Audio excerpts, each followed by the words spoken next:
Welcome to Marriage and Family in a Global Context. This is Class 6, New Family Diversity. It corresponds to Chapter 2 in the book, pages 59 to 75. So if you haven't read them yet, please read them before you start watching this video.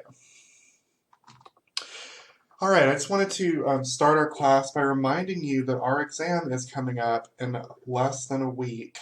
Our exam is on for the first bit of information we've been covering is on Thursday, June the 3rd. You'll have all day, so 24 hours, to complete the exam. And as a reminder, it's timed at 60 minutes and it's 50 questions. Each question is worth 1 each.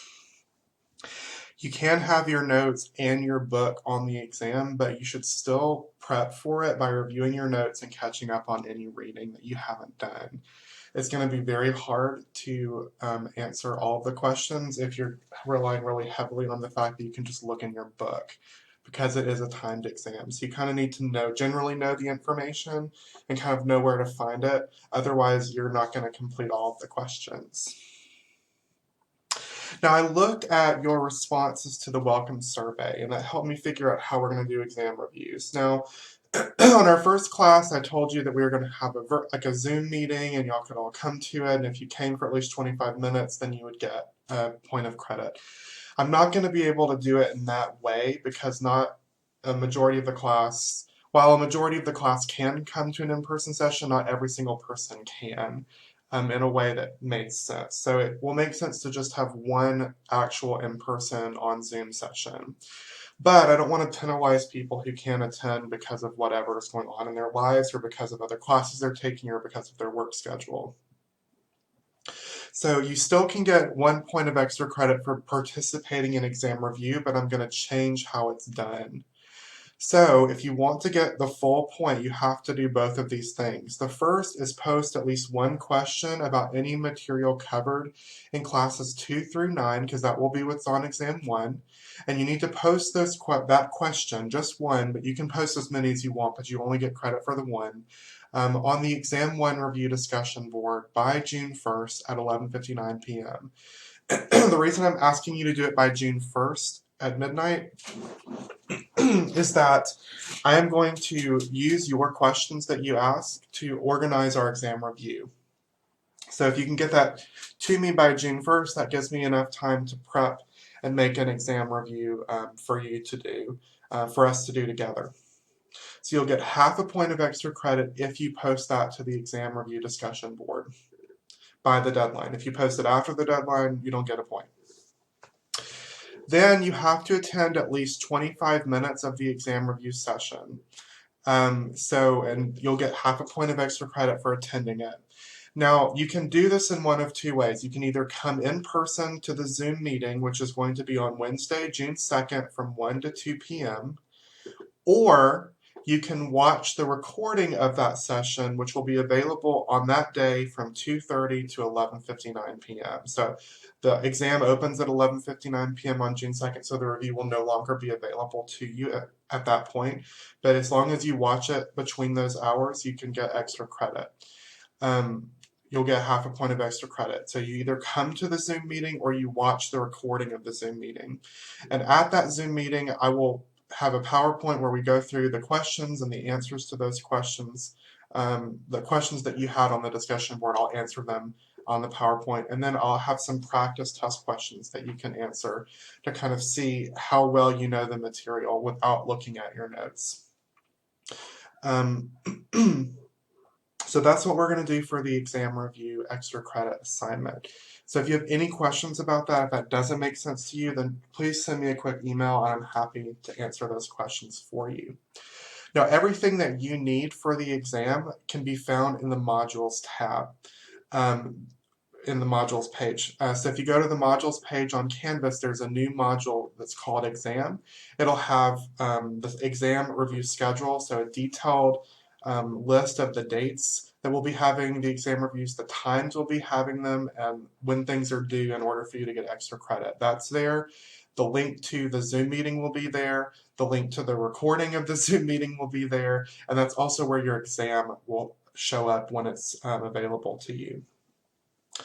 One last thing I want to mention and is that Panopto, which is the software I'm using to record your exam or your lecture videos, gives me a lot of features. And one of those features is I can see who is watching the videos and I can see how long they've been watching them. So like if you only watch 5 minutes of the video, I can tell because it tells me what percentage of time you've watched. It'll tell me exactly what segments of the video you've watched. So that being said, this has no benefit to people who don't watch the lectures. But if you don't do well on the exam, and the proportion you don't do well on is the portion that comes from the lecture videos, I'm going to tell you to your face, well, it's because you're not watching the lectures.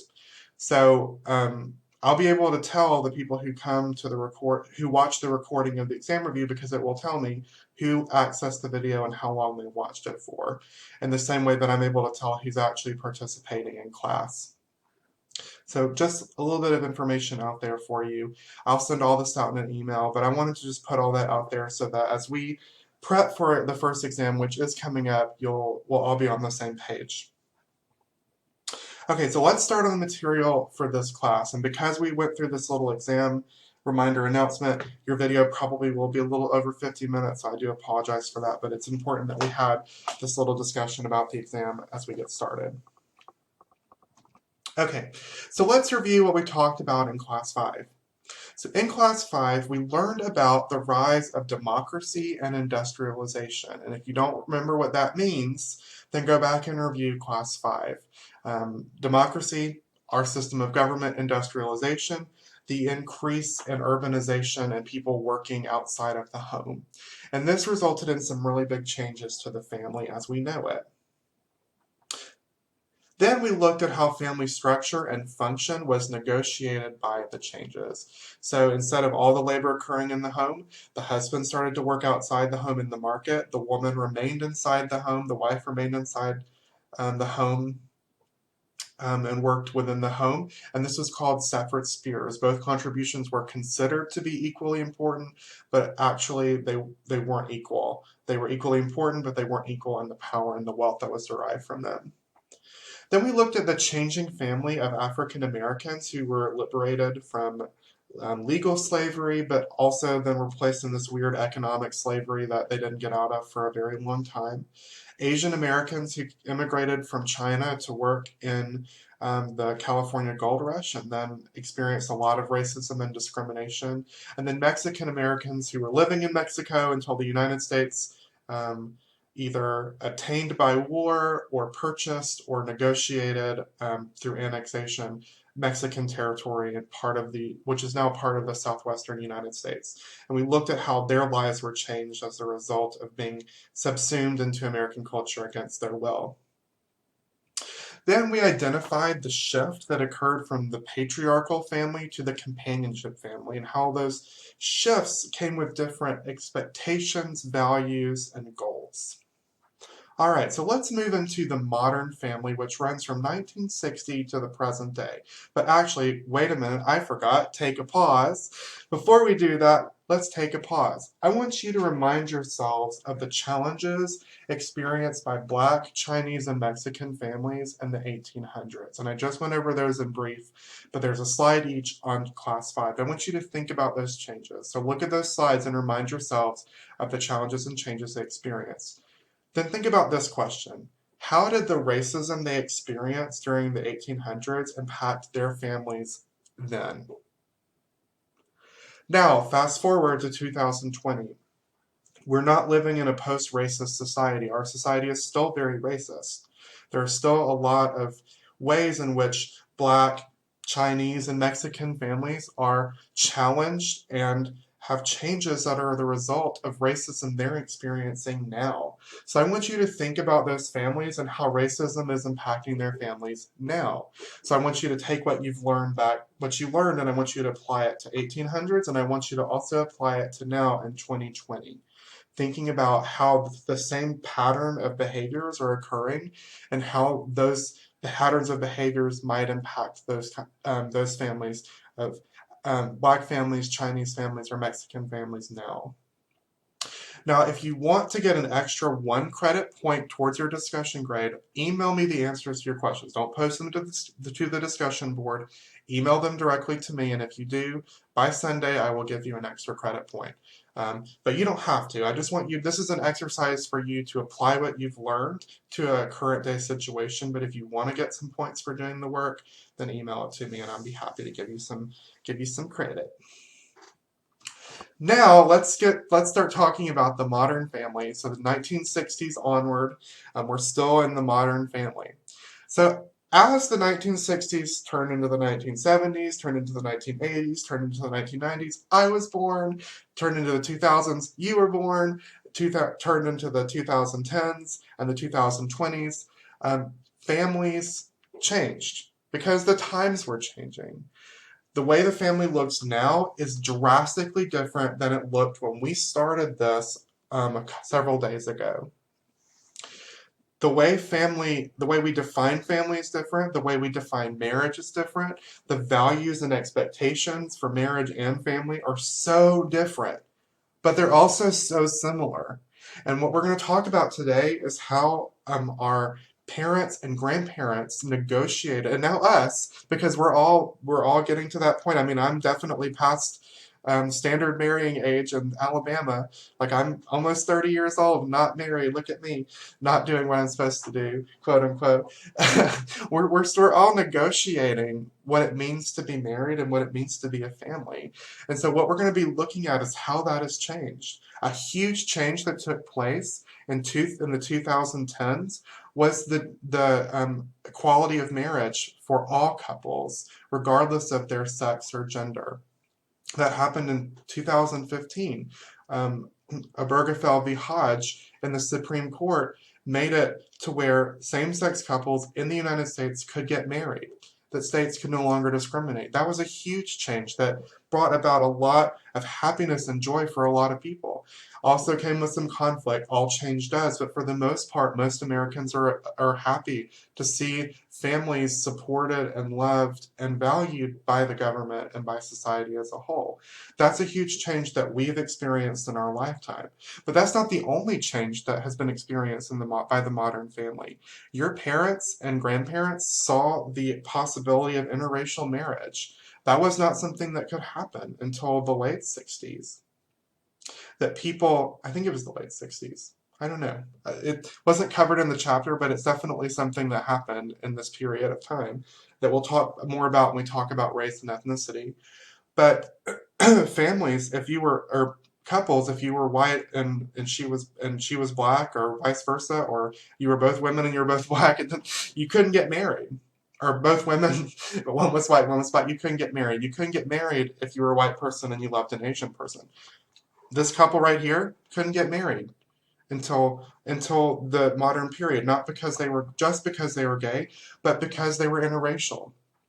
That's a huge change. So we've seen in the modern period 2 major renegotiations of what it means to be married, and also, by extension, what it means to have a family and to be a family.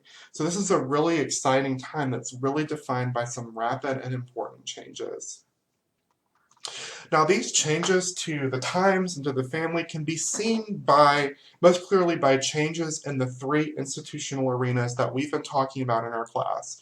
And as a reminder, those are the market, the state, and the family. I should have done like a Dora the Explorer thing where I'm like, can you tell me what the institutional arenas were? And then just stand there and like say nothing for a minute and then say, yes, that's right. The market, the family, and the state. And you know what? I'm going to do that in the future and you'll all have a chuckle because you'll remember that I talked about being like Dora the Explorer. I hope y'all even know who that is. She was a character, a children's character on a Nickelodeon television show called Dora the Explorer. There's a spinoff called Diego something. I don't remember. It's a little bit after my time, but I have younger siblings, so I know the stories. Barney was big when I was a kid. Y'all probably have no idea who Barney the dinosaur is. Okay, so let's talk about changes in the market. Now, we saw a big shift last class where people started to work in the market and not in the family. And the market has seen an increased role and an increased amount of power in the lives of the family and in the lives of of married couples, not just in the United States, but around the world. So, a huge change that occurred in the 1960s was an introduction of new services and home technologies. So, prior to this time, a lot of people ate at home. Eating out wasn't a big thing. We started to see the rise in fast food. That's a new service. We started to see the rise in daycare. That was a thing that didn't exist. I mean, that's a huge service. That opened the door to a lot of different possibilities for families. But also new home technologies. The vacuum. Like, let's talk about the vacuum. I mean, how many of us, show of hands, use a vacuum on a regular basis? I know I do. I couldn't live without it. I have a long-haired cat. If I didn't vacuum every day, I would be covered in hair all the time. But the vacuum didn't exist until after World War II. That's a huge, huge thing that we use today. That's a huge technology that just changed the way that people kept house and lived their everyday lives. Washing machines, the ability to purchase a refrigerator and a freezer, um, that was a big thing. A dishwasher. I mean, I still don't have a dishwasher. My house was built in the late 1940s, early 1950s, and it does not have a dishwasher. And I don't have a dishwasher, and I have never had a dishwasher as an adult. And let me tell you, if I had a dishwasher, my life would be revolutionized. Well, in the 1960s and the 1970s, homes started to have access to all these labor-saving devices. And what this works out to in practical terms is women's weekly home labor went down from 50 to 39 hours. Now, wait a minute, Darcy. You're telling me all this technology and a woman only got an extra 11 hours? I know. The thing is, when you have these new technologies and these new innovations, it increases the expectation. So, like before, if you wash dishes by hand, maybe you weren't as the sanitation that you got from that maybe wasn't as good as it is with a brand new dishwasher it is today. But when you now that you have this new sanitary dishwasher and it's doing all this, it's increasing the expectation for sanitation. Maybe your cleaning habits change. Maybe because you can vacuum and it's easier to vacuum than to sweep, you're vacuuming every day as opposed to maybe sweeping and doing a thorough sweep of your carpet once a week, right? So like it reduced the amount. Probably what you would see as a reduction in the how like the strength of the labor, or like how much pressure it put on you in terms of like the physical aspects of it, and an increase in the amount that you're doing. So it kind of balances itself out. Who knows? And I say women's weekly home labor, and that's just because women were mostly the ones doing labor until the last, you know, couple of decades, and even now women still do the majority of the labor. So you could just say like home labor time went down from 50 to 39 hours if you lived in a more egalitarian home. It's not that women are doing 39 hours and husbands are also, if husbands do their fair share of the chores, are also doing 39 hours. It could just kind of depend. This is just like home labor. How much time is it taking to maintain a home? We also saw an increase in the market in the available of jobs for married women. So we talked about last time how women who were unmarried could do some jobs. But as we moved into a new era of labor, where we had more technology and we had new services and we had expanded ways of making money, expanded white collar jobs, expanded blue collar jobs, there was a need for more labor. Well, the number of single women was not very great. And so the market was like, okay, we've got all these available jobs. We're going to have to start hiring married women as well. And I love this picture. This is from according to Wikipedia, a typical 1970s office. You can see the computer all chunky and like the woman's wearing a suit, but it's a skirt suit because like women still didn't really wear pants until like the 80s or 90s. I mean, they wore them at home, but it was like still very improper and unprofessional to wear pants to work. So more married women were able to work. Now, this came at a cost. The first is a decrease in the birth rate, over 60%. And you're like, oh my gosh, that's huge. People didn't care about kids anymore. Take a pause. Let's look at the birth rate. So you can see from 1900, the birth rate was steadily declining, and we talked about that in our the last two classes we've had. So you can see here in 1900, births per 1,000 people, about 32 births per 1,000 people. We see a decrease to 1940, so over a 40-year time period, that has now decreased to about 18 births per 1,000 people. So this is I drew a line, and this is not a scientifically fit line or mathematically fit line. This is just, I did it really quick. You can see that like the slope, the rate of this of decrease is vast. Okay, now that's important because then 1940 happens. Does anybody know what happened in the late 1930s, early 1940s? I just said Dora the Explorer, by the way. That's right. World War II happened. And so World War II happened, and we see there's a decrease in the number of births with a little bit of a spike here. And then we start to see in 1945 an increase, a very rapid increase. I mean, that's huge. We went from 21 births per 1,000 people to 26, 7, 8, 27 births per 1,000 people. And then there was sort of a plateau here where we had, from 1950 to 1960, a large number of births, which then went back down. And so by 1965, 1970, we're back down to where we were in 1940. So the actual trend, if you were to get rid of this, would be a little bit less, sort of a slope here, and then it would be kind of basically a plateau. Because then from 1970 to 2010, the line is the slope of like the rate of decrease in births is actually pretty low.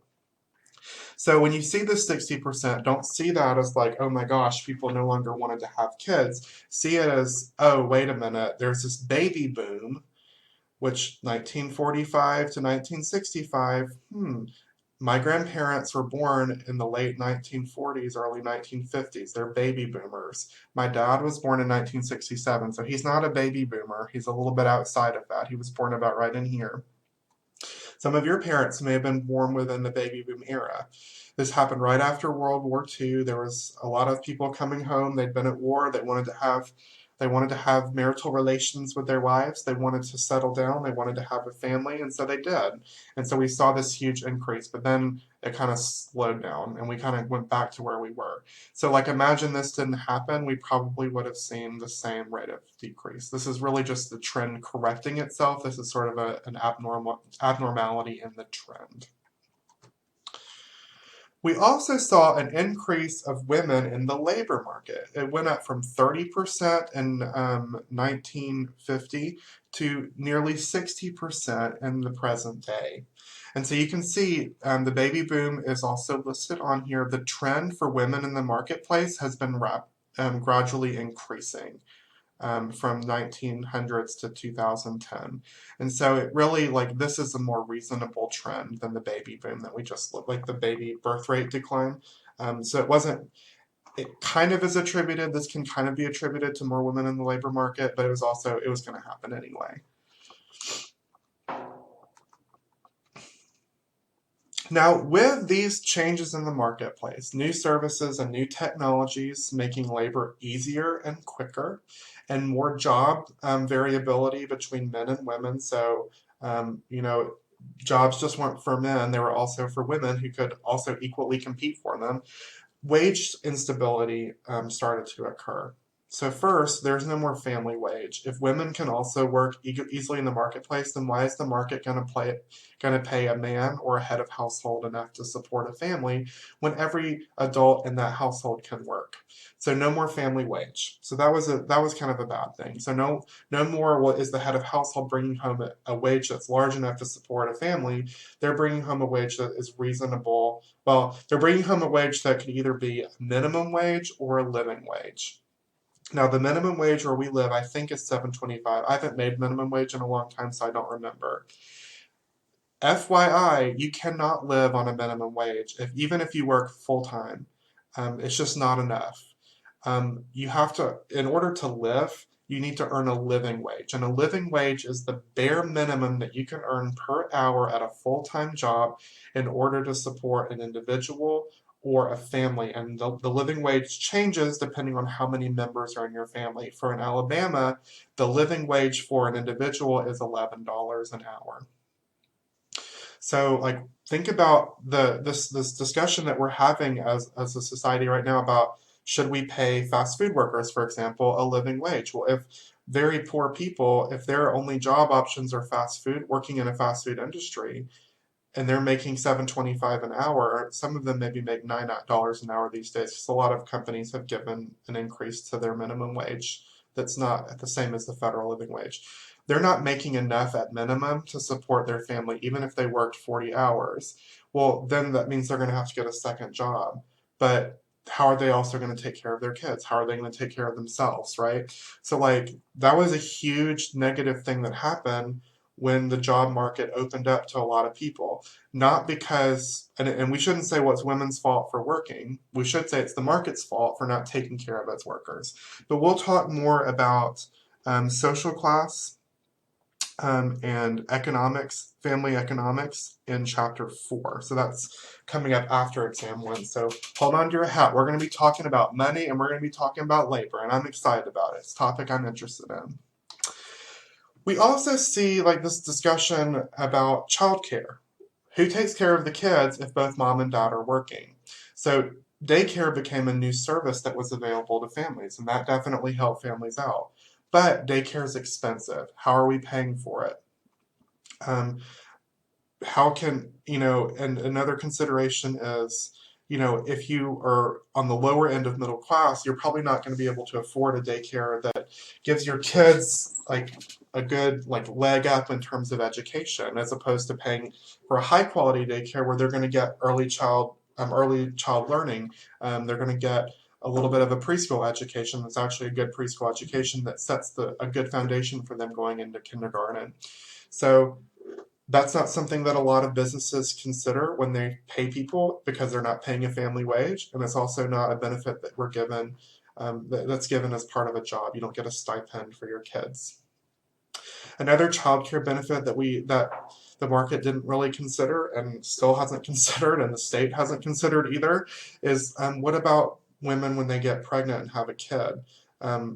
Most jobs are not, well, no job is required to offer you paid maternity leave. A lot of white collar jobs do, but it's not universal. What about paternity leave? Do fathers also, should they get some paid time off to stay with their kid? My sister and brother-in-law, both, my sister is a teacher, my brother-in-law works for a major bank. He got paternity leave, she got maternity leave, so they took it at opposite times so that their baby, with a little bit of overlap, so that their newborn baby, could stay at home longer before she went into daycare. So they were really lucky, but a lot of American workers are not so lucky.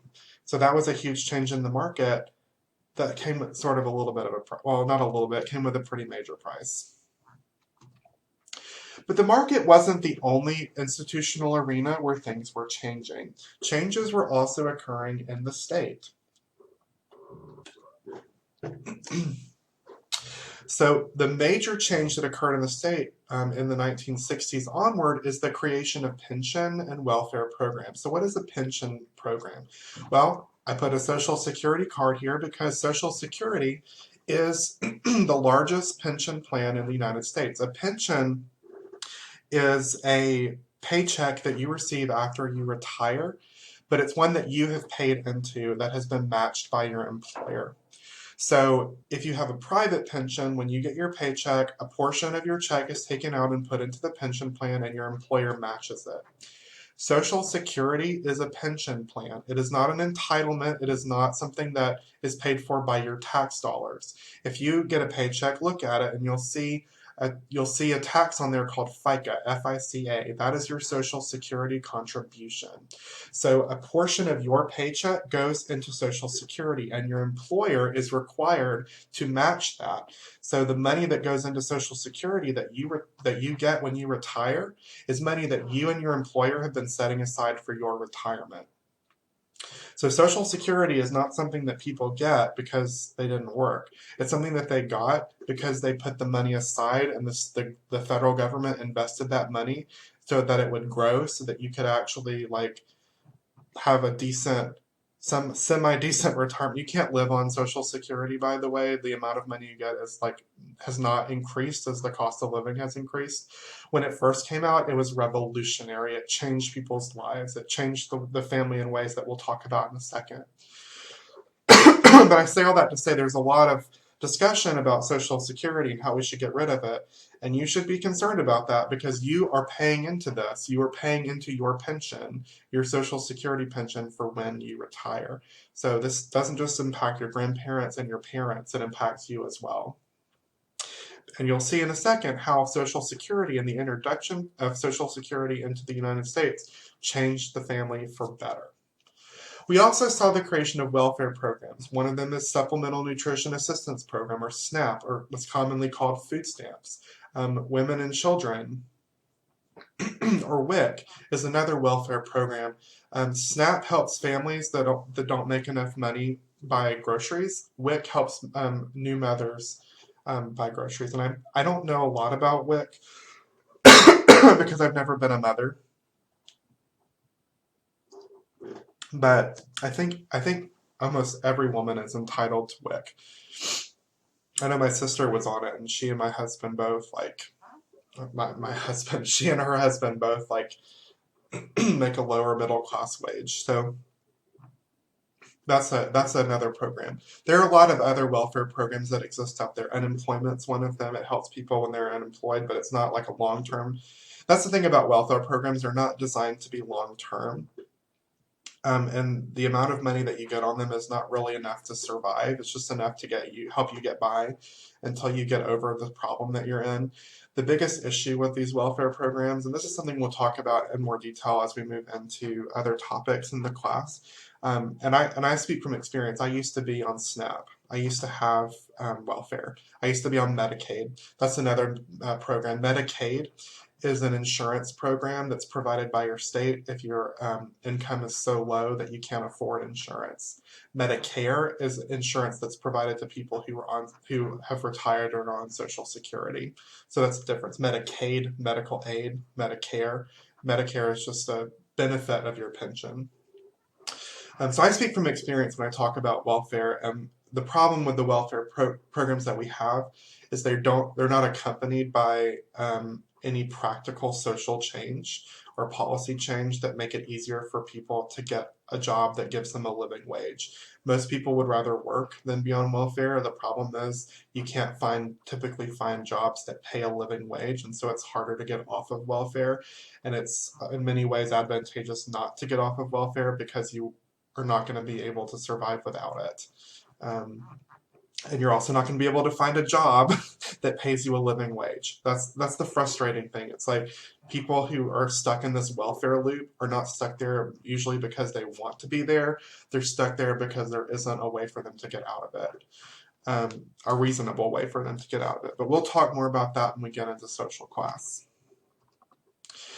One of the benefits of the creation of these pension programs is the independent living for people who are over 55 like skyrocketed. So in the 1950s, only 10% of people 55 or older lived alone. And by now, and today, nearly half of people 55 or older live by themselves. That's a good thing. That means that they're able to live a life, a normal, the life that they knew as normal for longer. We also saw greater independence for women, especially poor women, and that's with these welfare programs. Now, if you got pregnant, you didn't have to marry the man that got you pregnant because you would have access to supplemental nutrition or women and children's stipend until you were able to stabilize yourself. And you might think, oh well, this is just enabling people to have kids without getting married, but I mean, remember, not everybody has a kid because they wanted to have a kid. I mean, some women, this is before abortions were available. Some women got raped and they had to raise a kid that was the result of a rape. They don't want to marry their rapist. This gave women independence. This gave women the ability to make choices about their life and about their family independent of a man who may or may not actually love them or be able to support them or even want to support them. So greater independence for women is right, and especially for poor women. You also have to remember these programs benefit women who may have been widowed or abandoned by their husbands. Prior to this, these women didn't have a lot of options. The introduction of welfare programs gave these women more options. With more options come greater independence. Greater independence typically breeds the ability to innovate and make life better. We also saw increasing political agency. So we talked about last time how women and people of color had no political agency. They didn't have the right to vote. They didn't have the right to own property. In some cases, they didn't have the right to be involved in government very much. This changed for women in the early 1900s. So the 19th Amendment to the U.S. Constitution in 1919 gave women the right to vote. This basically gave women the same political agency as men. Now, that didn't mean that women suddenly were equal to men in terms of the law. This was a very gradual change that we start to see the real effects of now in the 1960s onward. For people of color, so all ethnic minorities, this didn't happen until 1964. Think about it. 1964. And actually, it was 1965 was when they really got full political agency. My father was born in 1967. He's 53, I think. 53 years old. I think that's right. That's not very long. That is 1 or 2 generations of African Americans in this country, maybe 3, have had the right to vote. African Americans, Asian Americans, Latinos, anybody whose skin wasn't white were not able to vote 70 years ago. That should blow your mind. It should also make you reevaluate the messages we hear in our country about how racism doesn't exist anymore and how people of color don't have disadvantages or are not oppressed or not discriminated against. You don't get equality in less than 70 years. It's just not going to happen. That being said, this is a huge change that occurred in the 60s, and it really changed the face of families, of minority families, and it changed their evolution. It changed their entire pathway to becoming the families that they wanted to be, because suddenly they had political agency. They had the ability to participate fully in the life of the country. Huge thing. But I think we have to sit here and we have to stop and we have to recognize that 1965 was not a long time ago.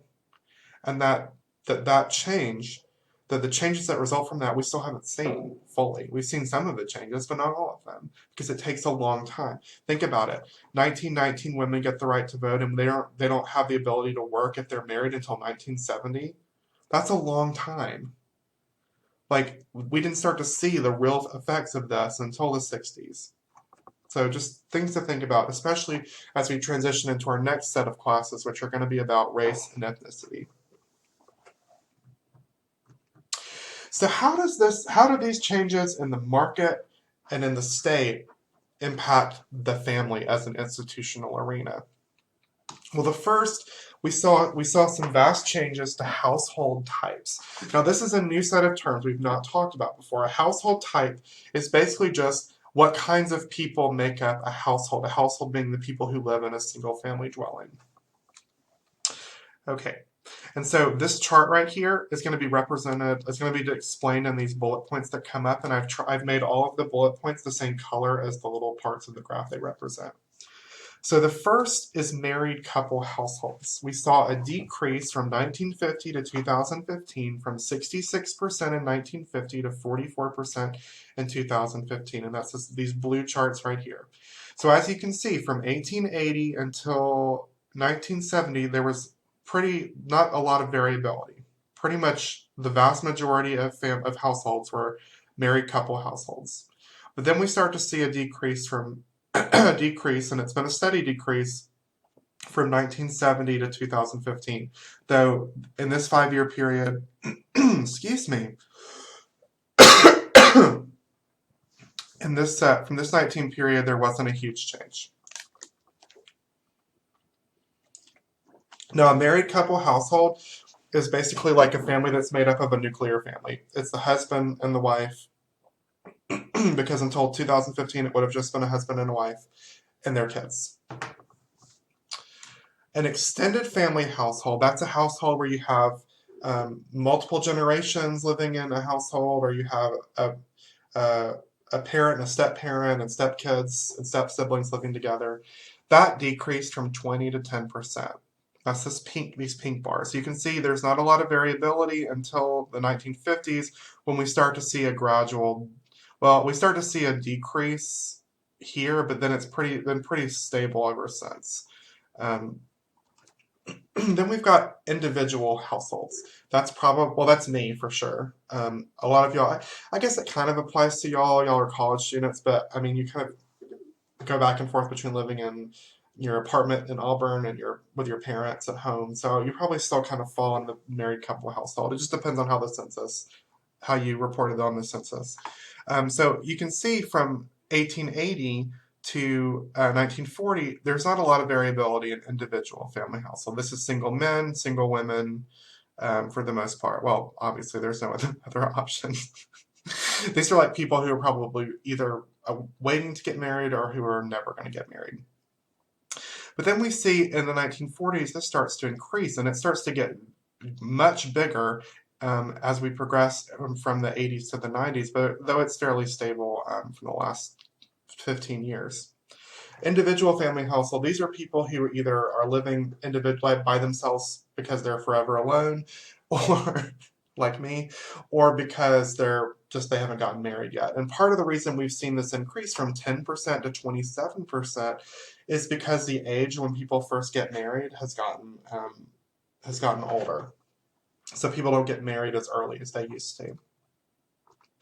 Single parent homes, we see a moderate increase from 5 to 12%. And the main reason we see that increase is because of these bars right here and these bars right here. Now, I want to point something out to you that may not be as obvious right away. We hear a lot in our national discourse about how single parent homes are on the rise and that people just want to have sex and they don't want to take responsibility for their kids and blah, blah, blah, blah, blah, and how single mothers are bad. Okay, if you look from 1880 to 2015, with the exception of these years from 1950 to 1960, the number, like the rate, has not changed very much. I mean, it's gotten a little bit more right here. It's a little bit over 10%, and it's a little bit under 10% here. But this is not a significant change. So single parent families have always been with us, and they have not changed. The rate in which they have existed has not changed much. The only reason it looks like it's a lot is because it dramatically decreased right here, and there's a slight increase here. But for the most part, it's been the same across however many years this is. Okay. So the last is the non-family group. That's when you live with people who are not related to you. So maybe you're an individual and you live with a roommate. So that could be some of you. So you can see that has increased modestly from 2 to 6%. It's the smallest increase. And you can see it's gotten more in the last 20 years. And it was fairly consistent until the 70s. Most people didn't live with people they weren't related to. In the 70s, the extended family stopped being as important, and that's probably why we started to see this right here. More people wanted their independence, but they couldn't afford to live by themselves, so they're living with a roommate or something. We also saw changes to marriage. This is another topic that is one of my soapboxes. I'm about to get on it. We hear a lot today about how people don't value marriage anymore and they don't respect marriage anymore. And the picture I just showed you at the very beginning of the couples outside the Supreme Court, the gay couples outside the Supreme Court protesting, I think are the greatest evidence of how much we respect marriage in 2020. Marriage is seen as something that the highest ideal for a couple. It's something that we all strive for. Not everybody, some people don't want to get married, but for the most part, most people want it. It's something that they highly value and that they want for themselves. What's changed is the standard by which we measure marriage. So we talked a lot about in the last two classes about how marriage was seen, the goal of marriage was seen as upholding duty and tradition. But in the modern period, the modern family no longer cares about duty and tradition, or they don't in the same way. They're more interested in love. So if love is the only thing keeping you together and not a sense of duty or a sense of tradition, then you're not going to stay married to someone you don't love, who doesn't treat you with respect, who doesn't show you the same appreciation. There has been an increase in divorce from the 60s onward, but it's actually gotten a lot, it's actually reduced a lot more. 50% of marriages don't end in divorce anymore. That number has gone down. Um, and we'll talk about divorce in the future. Um, and so I don't want to talk about a lot here. But I think what we're seeing is that people suddenly are not staying in toxic situations and abusive situations out of duty. But they're staying with people and they're staying together because there is love and because people are treating one another better. And studies show for both marriage partners and their kids, being in a home that isn't toxic, where there is love and where there isn't abuse, is better for everybody in the long run than staying together in a situation that's really bad. So the changes that we see from the 60s onward are not a decrease in respect for marriage, but a decrease in why people get married and why they stay together. And I definitely think it was a change for the better. That's not just my opinion, the data also shows that. Okay, we also saw that age of marriage increase, especially for women. Y'all, I'm sorry, my throat is so dry. I'm like literally choking on my own dryness in my throat. Okay, so men have always gotten married older, but women traditionally have gotten married younger. It wasn't uncommon for a woman to get married at 16. My grandmother got married at 17. Like, she had to get special permission to get married, and this was actually in the 60s. The age at which men and women get married have changed. Now, for women, that change has been more drastic than for men. We also see a change in surname. So we talked about how because we live in a patrilineal society, most women take their husband's last name when they get married. But we've seen a huge change. So people who got married in the 60s, like, it was this very small, I think it was like 3% of women did not take their husband's surname. Today in 2020, about 9% to 10% of women no longer take their husband's surname, or they hyphenate. So I have a hyphenated last name, not because I got married to someone, it's a different story. But you'll see that it's becoming a lot more common now because women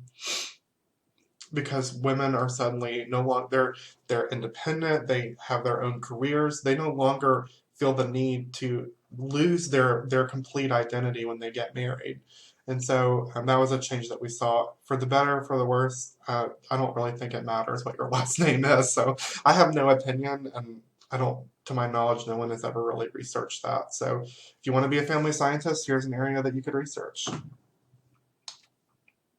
All right, take a pause. We're going to do our first discussion question, and you're going to upload this to the discussion board.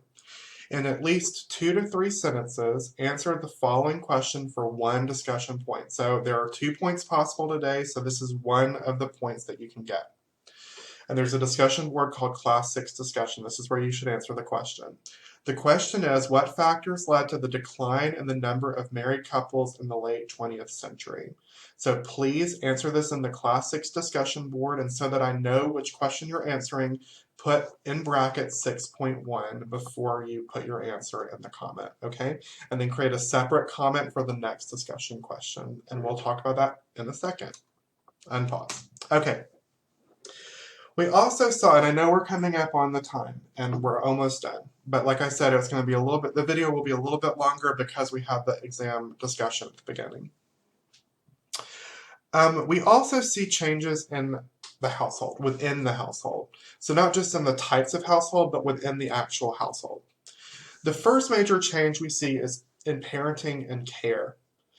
So the birth rate's going down. So a natural consequence of the birth rate going down is that children now have fewer siblings. They have fewer people to take care of them, fewer people to look out for them, fewer people to mold them, fewer people to hang out with.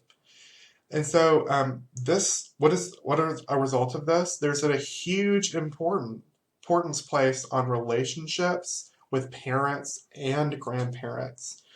Before, parents and grandparents may not have been as individually close to individual children. They had more kids to worry about. They had to worry about working in the farm or working in the factory or taking care of the house. Well, now they have fewer people that they have to show attention to, so they're much more likely to spend more time with their kids. They're more likely to have more affection for their kids. And grandparents, because grandparents no longer live in the home, typically with the family, that grandparent bond is much stronger, and also it's much more due to mutual desire to have a relationship.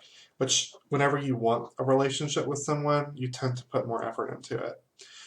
Um, we also see more individuality in parenting and naming practices. So typically, children were named after their parents a long time ago. Now, parents come up with bizarre names. Elon Musk and his partner, their child's name had mathematical symbols in it. Like, the sky's the limit. The California said they couldn't do that. So, win for California. I don't like Elon Musk. I think he's a little bit of a jerk.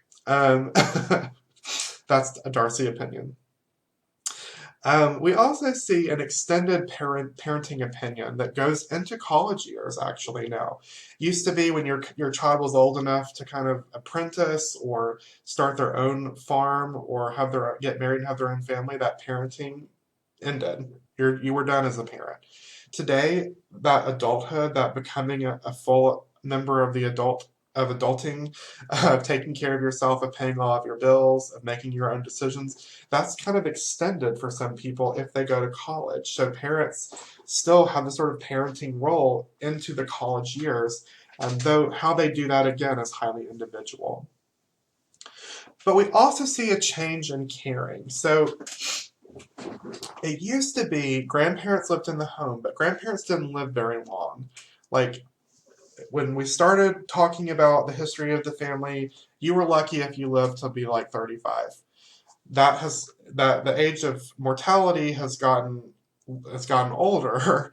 But now that we live in this modern era with new technologies and better medicine, people live to be a long time, live for a much longer time. So suddenly women are finding themselves usually holding a job, also taking care of adolescent kids, and taking care of their aging parents, either within the home or outside of the home. So, like, they're going to their parents' house or their parents' nursing home or retirement home.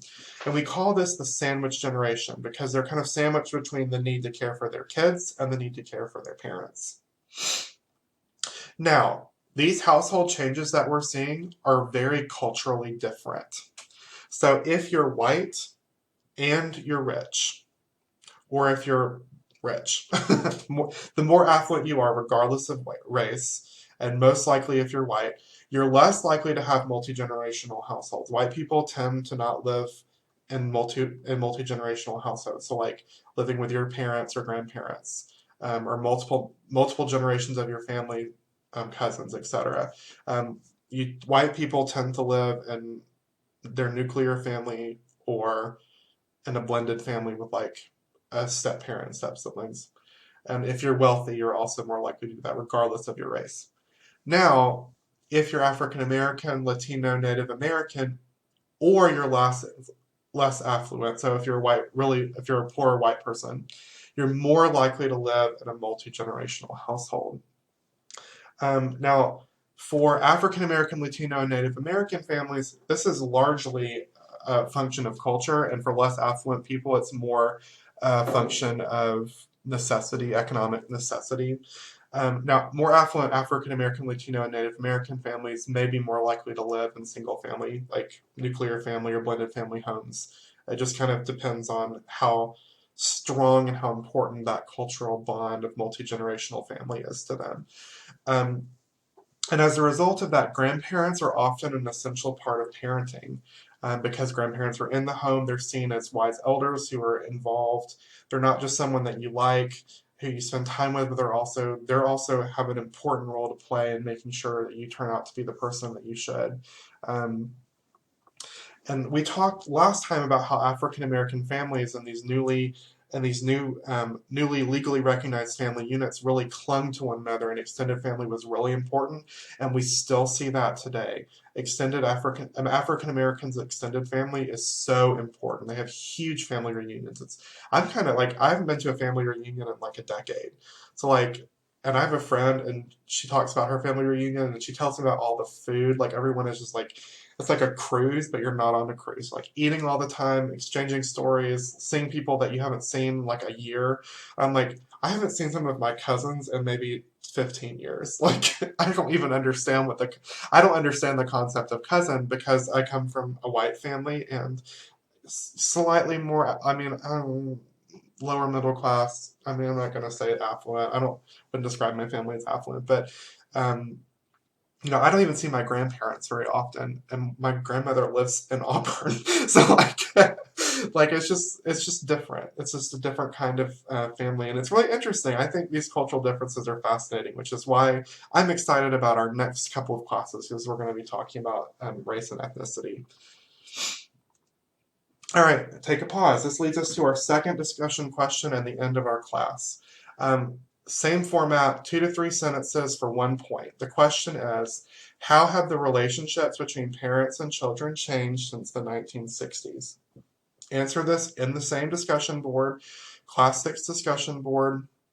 Before you write your answer, please put in brackets 6.2 so I know what you're answering. This should be a separate comment from the one you made for discussion 6.1. If you do both of these and you follow the directions, you will get 1 point, or get 2 points total. Sorry. And if you email me the question, the optional question at the beginning, that's an additional point. That doesn't have anything to do with 6.1 and 6.2. All right, so for next time, please email me any questions that you have about Class 6. To explore, I want you to answer the discussion questions for 6.1 and 6.2 in the Class 6 discussion board. Those are due Sunday at 11:59 p.m., but I recommend that you do them right away while the material is still fresh. Then read pages 77 to 88 in your textbook and watch the Class 7 lecture. I'm looking forward to it. It's going to be great. We're going to talk about the difference between race and ethnicity. So if you've always wanted to know what those two words meant, then don't miss the next class. Have a wonderful day. I'll see you next time.